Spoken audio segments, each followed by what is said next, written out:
Gold, trusted gold buyers. మీరు తాకట్టు పెట్టిన బంగారాన్ని విడిపించి ఈ రోజు ఉన్న మార్కెట్ ధరకు కొనబడను.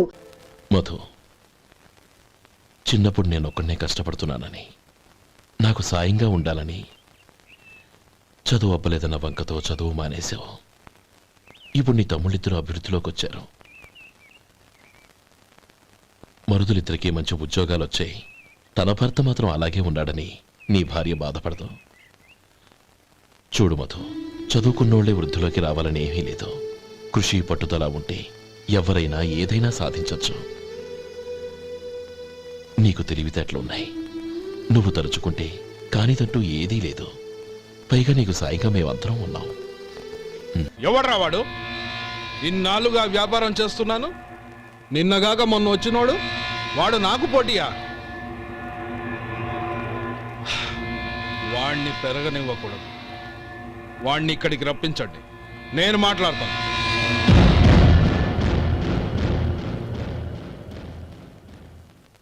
నమస్కారం అండి. రమ్మన్నారంట? నీ పచ్చళ్ళ కంపెనీ మూసేయాలి. నీకెంత కావాలి? 5 లక్షలు ఇస్తాను. చాలా? 5 లక్షలు కాదు, 50 లక్షలు ఇచ్చినా నా కంపెనీ మూయడం జరగదు. బాగా ఆలోచించుకొని చెప్పు. ఈ వ్యాపారంలో పుట్టి పెరిగినోడ్ని, నాతో పోటీ పడకు. నా చేతి కింద 6,000 మంది పనిచేస్తున్నారు. ఆంధ్ర మొత్తం నాకు బ్రాంచులు ఉన్నాయి. నేనే మార్కెటింగ్ చేయలేకపోతున్నాను. ఆఫ్టర్ ఆల్ ఒక కుటీర పరిశ్రమలా పెట్టుకొని నువ్వెలా మార్కెటింగ్ చేయగలవు? 6,000 మంది వర్కర్స్ని పెట్టుకుని ఆంధ్ర మొత్తం బ్రాంచీలున్న మీరే నా కంపెనీ చూసి భయపడుతున్నారంటే నా సరుకులో నాణ్యత ఉందనేగా. ఆ నాణ్యత ఉన్నంత వరకు నాకెవరూ పోటీ కాదు. ఈ ప్రపంచంలో నేను ఎక్కడైనా మార్కెట్ చేయగలను. వస్తాను.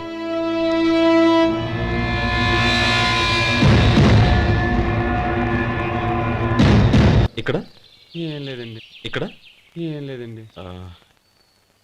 ఇప్పుడు ఊపిరి పీల్చి బిగ్బట్టు, నెమ్మదిగా వదిలి.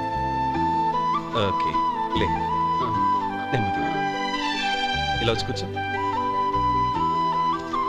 ఏం లేదు, మామూలు కడుపు నొప్పే. ఈ టాబ్లెట్స్ 3 రోజులు వాడు.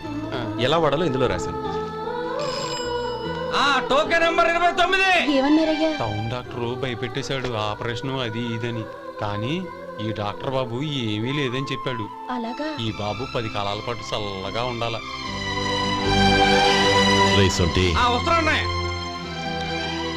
రే, భగవంతుడి దయ వల్ల తమ్ముడు హస్తవాసి మంచిదని అప్పుడే పేరొచ్చిందిరా. తమ్ముడిని దగ్గరుండి జాగ్రత్తగా చూసుకో. పని హడావుల్లో పడి వేళకు భోంచేయడము. అబ్బే అదే లేదన్నయ్య. 1 గంట గల పేషెంట్ కట్టు, భోజనం పెట్టు. అది అలా జాగ్రత్తగా చూసుకో. నేను చూసుకుంటాను కదన్నయ్య, నువ్వు వెళ్ళు.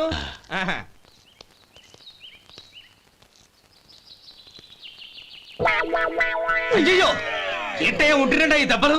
ఏదైనా యాక్సిడెంటా? అదేం కాదండి. మరి గోరు కొరికినందుకు ఎలక్ట్రిక్ స్తంభాన్ని కట్టేసి ఇలా రక్తం వచ్చేలా కొట్టారండి. ఊరు కొరికినందుకు ఎలక్ట్రిక్ స్తంభాన్ని కట్టేసి ఇంతలా కొడతారా?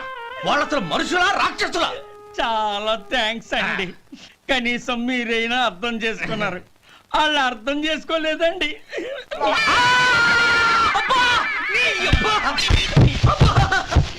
గోరు కొరకడం అంటే ఇదా? నిన్ను కొట్టడం కాదురా, నిలువురా నరికేయాలి. మన 2 ఊర్ల పొలిమేరలో ఉన్న ఈ మల్లికార్జున స్వామి వారి దేవాలయం జీర్ణదశలో ఉందన్న విషయం మీ అందరికీ తెలుసు. ఇన్నాళ్ళు మీ ఊరు వాళ్ళు పట్టించుకుంటారని మా ఊరి వాళ్ళు, మా ఊరి వాళ్ళు పట్టించుకుంటారని మీ ఊరి వాళ్ళు దీన్ని ఇలా వదిలేశారు. ఈ గుడి మీ ఊరికి ఎంత ముఖ్యమో మా ఊరికి అంతే ముఖ్యం. కాబట్టి మన 2 గ్రామ ప్రజలు కలిసి దాన్ని బాగు చేయించి కుంభాభిషేకం చేయించాలనే సదుద్దేశంతో ఒక కమిటీని ఏర్పాటు చేశాం. ఈ కమిటీలో 2 గ్రామాలకు సంబంధించిన ప్రముఖులు ఉన్నారు. కమిటీ ప్రెసిడెంట్గా ఎవరిని ఎన్నుకోవాలనే విషయంలో శ్రీ గోపాలరావు గారి పేరు, శ్రీ లక్ష్మీపతి గారి పేరు పరిశీలనలోకి వచ్చాయి. అందువలన మేమందరం బాగా ఆలోచించి తర్జన భర్జనలు చేసిన మీదట శ్రీ గోపాలరావు గారే అన్ని విధాలా ప్రెసిడెంట్ పదవికి అర్హులని ఈ కమిటీ నిర్ణయించడం జరిగింది.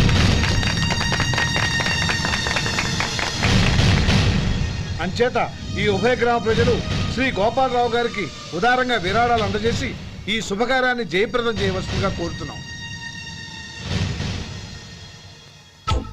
ఏంటి ఇంకా రాలేదా? ఏంటయ్యా, టైం 10 అవుతోంది. బోర్డు మీద 10 గంటలను రాసింది. మీ డాక్టర్ ఇంకా రాలేదు. అసలు మీ డాక్టర్ కి టైం సెన్స్, పంక్చువాలిటీ ఏమైనా ఉన్నాయా? ఇంతకీ మీరెవరండి? నేను డాక్టర్ అమ్మని. ఓహో, మీరు డాక్టరేనా? డాక్టర్ అంటే డాక్టర్ని కాదయ్యా, ఆ, డాక్టర్ని చేసుకోబోయేదానని అర్థం. ఓహో. అవును, నువ్వెవరు? ఆ, ఆ? నేను ఇక్కడ టోకన్ ఇస్తూ ఉంటానులేండి. తప్పుకో, ఆ? తప్పుకోవయ్యా. ఆ. అవును, మీ డాక్టర్కి ఎవరో అన్నయ్య ఉన్నాడంట కదా, ఎలాంటోడు? ఎలాంటోడంటే అదేనయ్యా, చాలా కోపిస్తని విన్నాను. ఎందుకని అడుగుతున్నారు? ఎందుకంటావేంటయ్యా? ఆ అన్నయ్య మాట వినగానే మీ డాక్టర్ గడగడ వణికిపోతాడు. అసలు డాక్టర్ చదివే తమ్ముణ్ణి అలా భయపెట్టచ్చా? తప్పు కదా. తప్పేనండి. ఆ కాని కాని నాకు మీ డాక్టర్కి పెళ్ళవని ఆ అన్నయ్య సంగతి అప్పుడు చెప్తాను. ఏం చేస్తారండి? ఏం చేస్తానా, సంవత్సరం తిరగకుండానే కవల పిల్లల్ని కని వాళ్ళ అన్నయ్య చేతిలో పెడతాను. వాళ్ళకి 5 సంవత్సరాలు వచ్చేసరికి ఆయన్ని బాగా మొట్టికెళ్ళేస్తారు. అలా నా కసి తీర్చుకుంటాను. ఈ డాక్టర్ ఎప్పుడు వస్తాడో ఏంటో. అది సర్లే కానీ నువ్వు పని చేయి. ఆ, మీ డాక్టర్ రాగానే ఆ. నేను వచ్చి వెళ్ళానని చెప్పు. నేను అంటే ఓ, నా పేరు చెప్పలేదు కదా? ఆహా. నందిని. ఏం చెప్తావు? అదేనండి, నందిని గారు వచ్చి వెళ్ళారు అని చెప్తాను. గుడ్, పైకొస్తావు.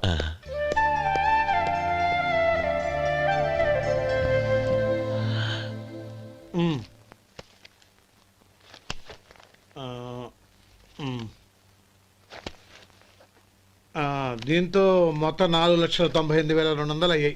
ఉమ్. పోతే నువ్వు ఇచ్చినంత ఇవ్వలేకపోయినా ఈ దైవకార్యానికి నా వంతు చంద 1800. దీంతో మొత్తం 5 లక్షలు పూర్తయ్యాయి. సరేరా, ఆ, నేను ఈ డబ్బు తీసుకుని పట్నం వెళ్ళి బ్యాంక్ లో వేసొస్తాను. అలాగే నేను నీతో వద్దాం అనుకున్నాను రా, అనుకోకుండా సాయంత్రం ఇన్స్పెక్షన్ వచ్చింది. పర్వాలేదులే, ఆ. వెళ్ళొస్తాను.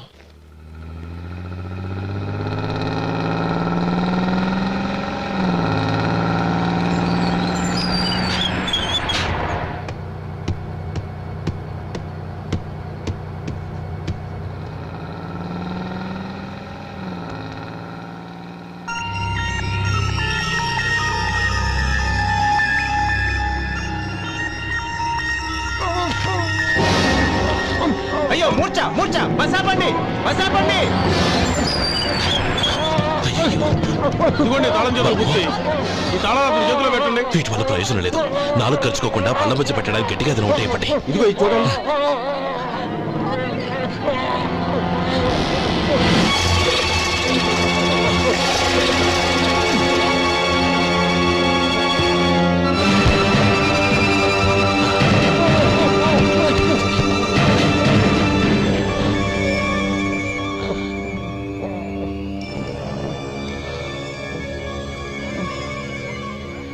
మీరు వెళ్ళి మీ సీట్లో కూర్చోండి, కొంచెం గాలాన్ని పడ్డి. ఇప్పుడు ఎలా ఉంది బాబు?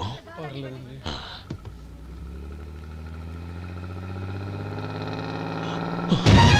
అయ్యో, నా బ్యాగ్ ఎవరైనా చూసారా? అందులో 5 లక్షలు ఉన్నాయి. నా బ్యాగ్ వెంటనే బస్తాపండి. ఎవరిని కింద దిగవద్దు, అందరినీ చెక్ చేయండి. నా అంచనా తప్పు కాలేదు. వాడి మంచితనమే వాడిని దెబ్బకొట్టింది. మన వాళ్ళని పంపించి గుడి తాలూకు డబ్బు కొట్టేశాడని పోలీస్ కంప్లైంట్ ఇవ్వండి. ఇప్పుడు ఆ స్టేషన్లో ఎస్ఐ వాడి తమ్ముడే. వాడే వెళ్ళి వాడి అన్నయ్యని అరెస్ట్ చేసి వీధుల్లో నడిపించుకు తీసుకురావాలి. అది నేను కళ్ళారా చూడాలి, మనసారా సంతోషించాలి. అయ్యో గోపాలం గారు, గోపాలం గారు, మీరు దేవస్థానం సొమ్ము దొంగిలించారని ఎవరో పోలీస్ కంప్లైంట్ ఇచ్చారంట. మిమ్మల్ని అరెస్ట్ చేయడానికి మీ తమ్ముడు గారు వస్తున్నారు.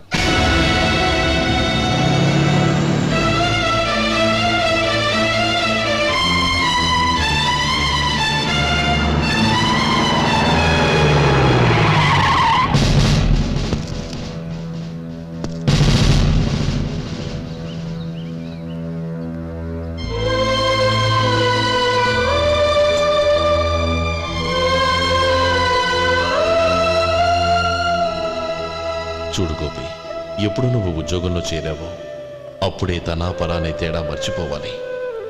నేరం చేసిన వాడు నీ తమ్ముడైనా అన్నైనా సరే శిక్షించాల్సిన బాధ్యత నీది. అదే నువ్వు నీ ఉద్యోగానికి ఇచ్చే గౌరవం.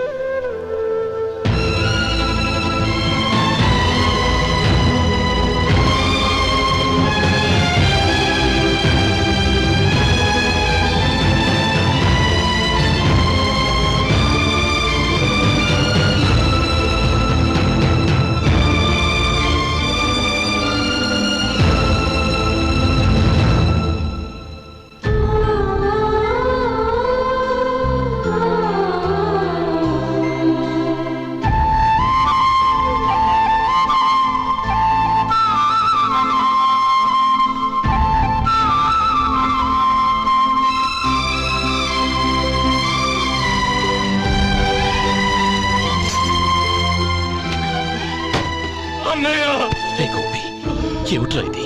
నన్ను క్షమించన్నయ్య. నేను కోరి ఉద్యోగుల చేరిన మాట నిజమే, కానీ ఇలాంటి పరిస్థితి ఎదురవుతుంది అనుకోలేదు. నా ఒంట్లో ప్రతి రక్త పట్టు నీ భిక్షానన్నయ్య.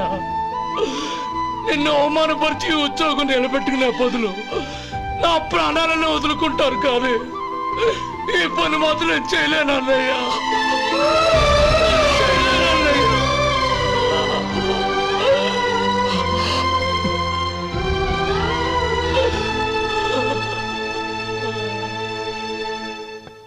ఏరా, ఇన్నేళ్లు కష్టపడి సంపాదించిన ఉద్యోగానికి రాజీనామా చేస్తావా? కనీసం నీ పెళ్ళాం ఏమనుకుంటుందోనని ఆలోచించావా? ఇందులో అనుకోవడానికి ఏముంది మామగారు? ఎండనక వాననక కష్టపడి ఓ తండ్రి కంటే ఎక్కువగా ఈయన్ని పెంచి పెద్ద చేశారు బావగారు. అలాంటి దేవుణ్ణి అరెస్ట్ చేసే ఆ ఉద్యోగం ఈయనకు అవసరం లేదు. బాగుంది. అన్నకు తగ్గ తమ్ముడు, తమ్ముడికి తగ్గ పెళ్ళాం. సరే, మీ ఇష్టం. నానమ్మ, అన్నయ్యడి. నమస్కారం అండి. ఓ నువ్వా? రా కూర్చో. పర్వాలేదండి. ఏంటి ఇలా వచ్చావు? ఆ రోజు నా కంపెనీని మూసేయమన్నారు. ఇప్పుడు నేను మూసేయడానికి సిద్ధంగా ఉన్నాను. దానికి ప్రతిఫలంగా నాకు 5 లక్షలు కావాలి. అలాగే, నీకు కావాల్సిన 5 లక్షలు నేను ఇస్తాను. చాలా థ్యాంక్స్ అండి. కానీ మీరు మీ కంపెనీని మూసేయక్కర్లేదు. సార్, అవును మిస్టర్ మధు, మీ అన్నగారికి జరిగిన అన్యాయం గురించి తెలుసుకున్నాను. మీ కుటుంబం గురించి కూడా విన్నాను. సహజంగా అందరూ ఐకమత్యానికి ఉదాహరణ రామలక్ష్మణులు అంటారు. కానీ ఆ రామలక్ష్మణులు ఎలా ఉంటారనేది పుస్తకాల్లో చదవడం తప్ప ఎవ్వరూ చూడలేదు. మీ అన్నదమ్ములను చూస్తే ఆ రామలక్ష్మణులు ఇలాగే ఉండేవారేమో అనిపిస్తుంది. అలాంటి కుటుంబానికి ఇలాంటి ఇబ్బంది రావడం నిజంగా దురదృష్టం. రామునికి హనుమంతుల్లా కాకపోయినా ఏదో ఉడతా భక్తిగా నా వల్ల వీలైన సహాయం ఈ 5 లక్షలు తీసుకో. మీ కంపెనీ పేరు మీదే అన్ని సరుకులు తయారు చేయండి. నేను వాటిని ప్రపంచమంతా మార్కెటింగ్ చేస్తాను. సార్, మీ రుణం ఉంచుకోను. తొందరలోనే తీర్చేస్తాను. స్నేహితుల మధ్య రుణాలేంటి మధు? We are friends.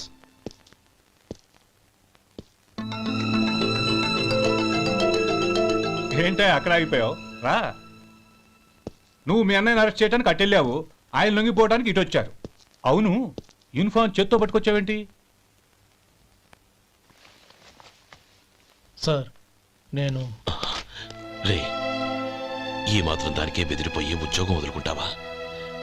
నువ్వు ఇలాంటివి ఎన్నో సమర్థవంతంగా ఎదుర్కోవాలి. నిన్ను నేను ఎస్పీగా చూడాలి. అది కాదన్నయ్య. ఇంకేం మాట్లాడకు.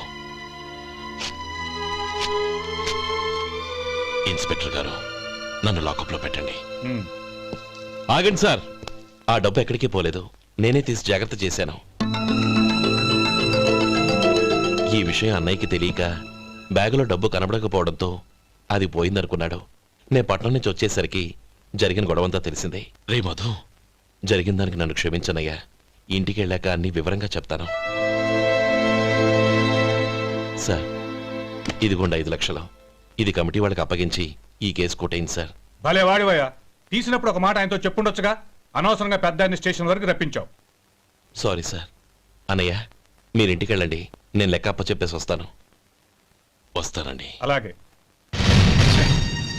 ఎలా దెబ్బ కొట్టాలన్నా కుదరటం లేదు. అయినా వీళ్ళకు ఉన్న పళ్ళంగా 5 లక్షలు ఎలా వచ్చాయి? అదే బావా, నాకు అర్థం కావటం లేదు.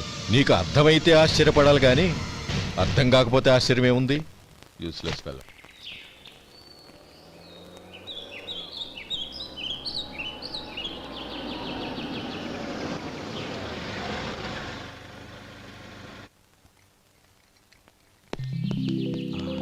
నువ్వు ఇక్కడే ఉండు. అన్నయ్య మూడు ఎలా ఉందో చూసి నేను లోపలికి తీసుకెళ్తాను. ఓకే? అలాగే.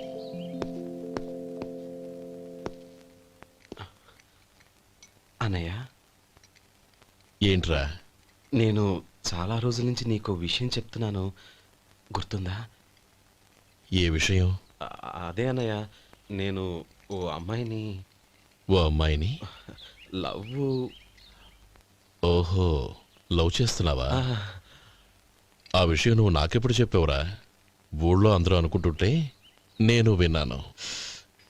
సారీ అన్నయ్య, నీకు చాన్నాళ్ళుగా చెప్పాలనుకుంటున్నాను కదా, అందువల్ల చెప్పేశానేమో అనుకున్నాను. ఓహో, ఆ అమ్మాయి వచ్చిందన్నయ్య, బయట నిలబడి ఉంది. బయట నిలబెట్టడం ఏమిట్రా, లోపలికి తీసుకురా. అలాగే అన్నయ్య. ఏయ్, అన్నయ్య మంచి మూడ్లో ఉన్నాడు, రా. కమ్.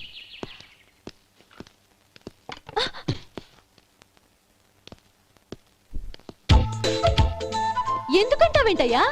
ఆ అన్నయ్య మాట వినగానే మీ డాక్టర్ గడగడ వణికిపోతాడు. అసలు డాక్టర్ చదివే తమ్ముడిని అలా భయపెట్టచ్చా? తప్పు కదా. తప్పేనండి. ఆ,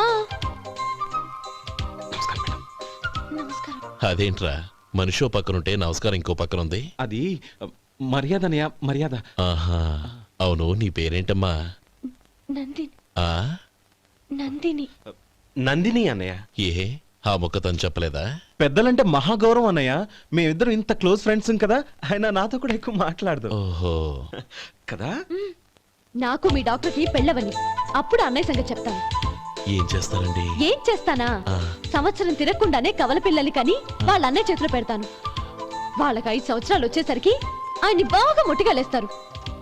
అవును, అమ్మాయి మోహం చూడకుండా నిర్ణయం ఎలా తీసుకోనరా? తలెత్తు.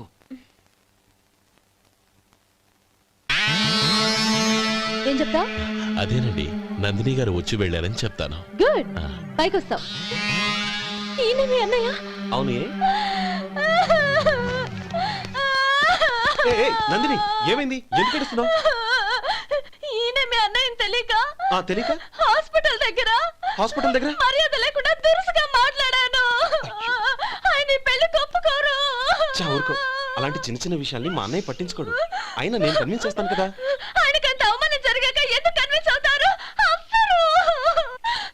చూడు, నువ్వు వేరే పెళ్లి చేసుకొని నీకు పుట్టబోయే బిడ్డకు నా పేరు పెట్టుకో. ఏంటా మాటలు? నేనే నుయ్యగుయ్య చూసుకుంటాను. అదిగో ఆ చూపు చూడు, ఆ చూపు ఒకలా ఉంది. ఖచ్చితంగా ఆయన ఈ పెళ్లికి ఒప్పుకోరు. నందిని, నా మాట విను ప్లీజ్. నందిని, రే శేఖర్, ఆ అమ్మాయి చెప్పింది నిజమే. తనని ఎప్పుడైతే హాస్పిటల్ దగ్గర చూశానో అప్పుడే నేను నిర్ణయానికి వచ్చేసాను. విన్నావా? నేను చెప్పానుగా, ఆయన ఆల్రెడీ ఓ నిర్ణయానికి వచ్చేసారట. ఇక నేను వెళ్తాను. అలాగే వెళ్ళు. వెళ్ళి ఈసారి వచ్చేటప్పుడు మీ అమ్మా నాన్నల్ని తీసుకురా. ముహూర్తాలు ఎప్పుడు పెట్టుకోవాలో నిర్ణయించుకుంటాం. అర్థం కాలేదా? నువ్వే మా వాడికి సరైన జోడి. అదే నేను తీసుకున్న నిర్ణయం. థ్యాంక్ యూ బాబు గారు, నన్ను ఆశీర్వదించండి. లేమ్మా, శీఘ్రమేవ కళ్యాణ ప్రాప్తిరస్తు.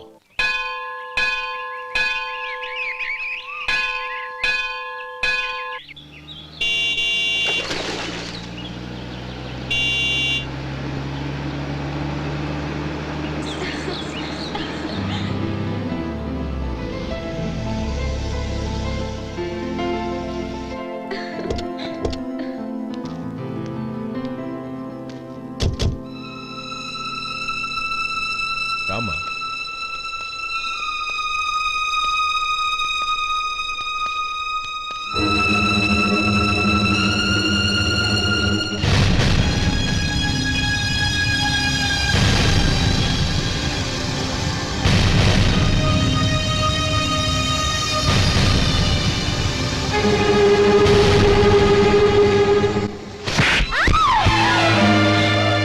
నా పరువు తీసావు కదే.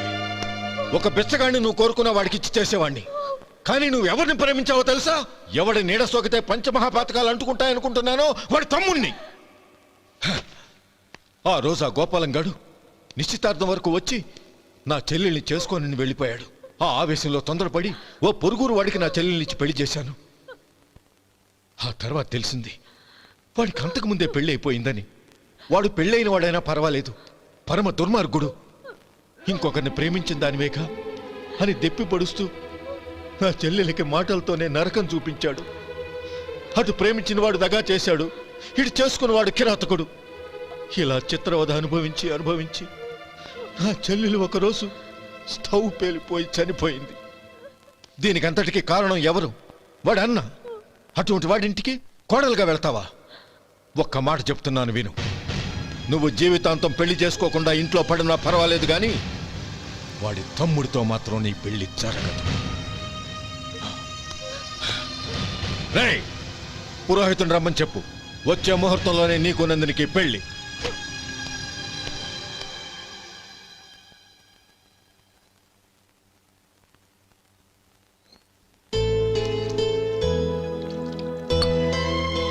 ఒరే అదేంట్రా ఒక ముద్దైనా తినకుండా చేయగడిగేశావు. నాకు ఆకలి కాలేదు నానమ్మ.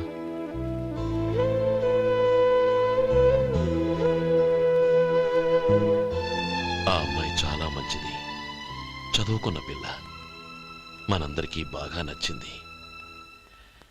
కానీ ఆ లక్ష్మీపతి గారి గురించి ఆలోచిస్తేనే నాకు భయం వేస్తోంది.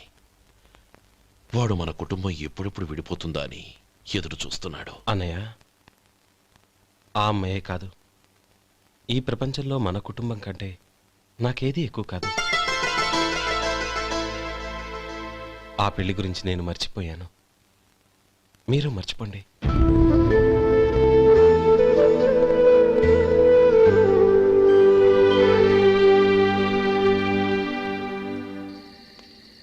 శేఖర్, నువ్వా? ఏంటి ఈ టైంలో వచ్చావు? నీతో ఓ విషయం మాట్లాడాలి. ఒకసారి బయటకు వస్తావా?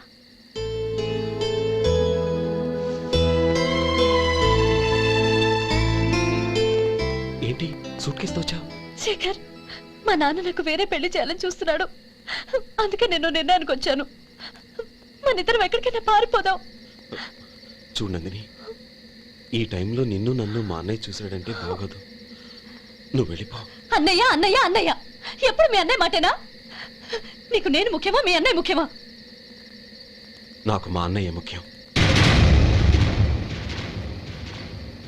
శేఖర్, నీ గుండెల మీద చేయి వేసుకొని చెప్పు, నన్ను మర్చిపోయి నువ్వు సుఖంగా ఉండగలవా?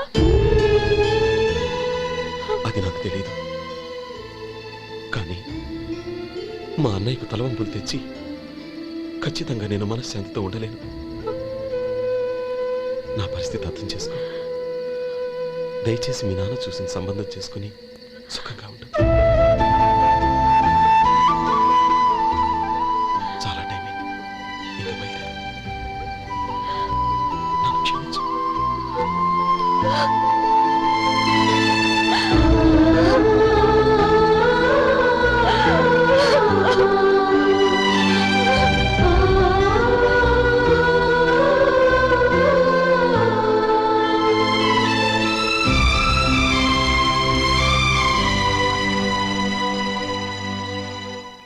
ఏంట్రా అలా మౌనంగా కూర్చున్నావు?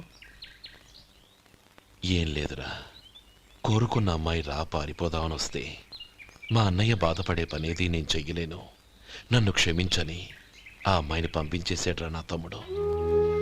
అదిరా వాడికి నా మీదున్న అభిమానం. ఇంతవరకు వాడు అడిగింది ఏదీ నేను లేదని లేదు. ఒక అన్నగా వాడి పట్ల నా బాధ్యతలన్నీ నెరవేర్చాను. అలాంటిది ఈరోజు వాడు మనసారా కోరుకున్న అమ్మాయిని వద్దని నేను ఎలా చెప్పగలనురా?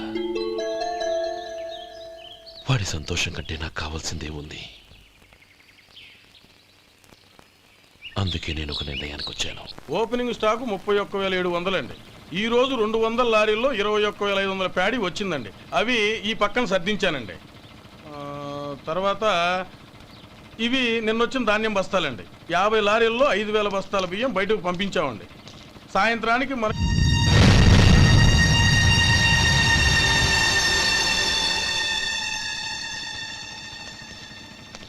వీడెందుకు వచ్చాడు ఇక్కడికి? నమస్కారం. ఎందుకు వచ్చాడో అడుగు. నీ సహాయం అర్థించొచ్చాను.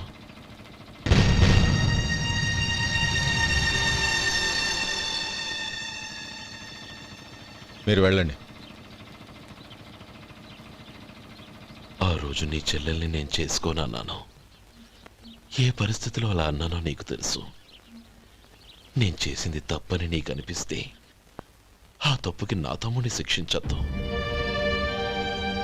మన మధ్య ఉన్న విరోధం తెలియక వాళ్ళు ప్రేమించుకున్నారు. నేను నా తమ్ముడికి నీ కూతుర్నిమ్మని అడగడానికి వచ్చాను. దయచేసి వాళ్ళ పెళ్లికి అంగీకరించు.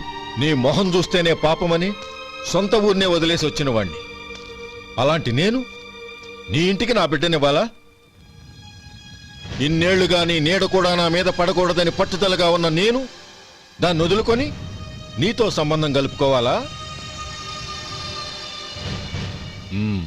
సరే, నేను నా పట్టుదలని ఆత్మాభిమానాన్ని అన్నిటినీ వదులుకొని నా కూతుర్ని తమ్ముడికిచ్చి చేశానే అనుకో. దానికి బదులుగా నువ్వేం వదులుకుంటావు? ఏం వదులుకుంటావో చెప్పు.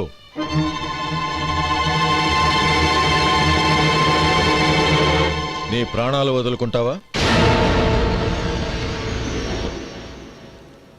అలాగే. నీ ప్రాణం వదిలితే నాకేంట్రా లాభం? నువ్వు దేని మీదైతే ప్రాణాలు పెట్టుకున్నావో దాన్ని వదిలే. నీ తమ్ముళ్ళ మీదగా నువ్వు ప్రాణాలు పెట్టుకున్నావు, ఆ తమ్ముళ్లను వదిలే. అన్న అనే బంధానికి నువ్వు నీళ్లు వదిలేయాలి. ఎప్పుడు నీ తమ్ముడు నా కూతురి మెళ్ళలో తాళి కడతాడో అప్పుడే నీకు నీ తమ్ముళ్లకు ఉన్న అనుబంధం తెగిపోవాలి. నీ తమ్ముడు నా కూతురి మెళ్ళలో తాళి కట్టడానికి ముందే నువ్వు శాశ్వతంగా ఈ ఊరొదిలి వెళ్ళిపోవాలి.